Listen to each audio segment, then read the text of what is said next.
In this lesson, we will see together the prepositions, but more precisely, à l'abri de. So, of course, the first thing that we need to see together is what is une préposition? Well, a preposition is an invariable word which brings two words together. The second word is called complement, and it allows to specify the time, the cause, the place, the state, the manner, the purpose, or the matter.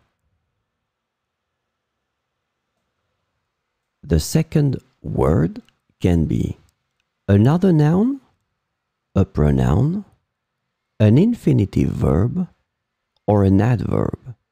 And last but not least, remember that this complement can also be a sentence.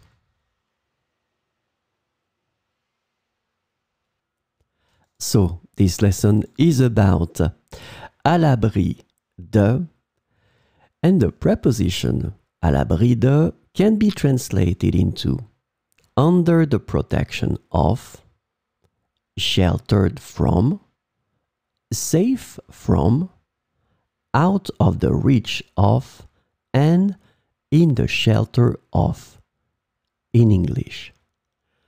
So we will see four examples with à l'abri de.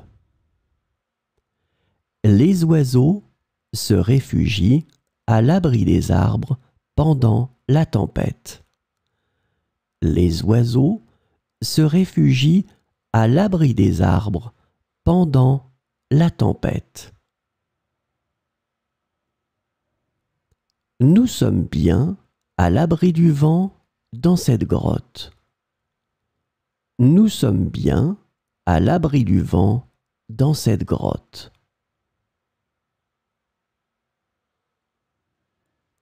Les enfants jouent à l'abri de la pluie sous le porche.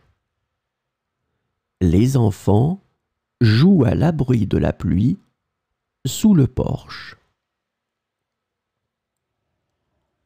Les documents importants sont conservés à l'abri de l'humidité. Les documents importants sont conservés à l'abri de l'humidité.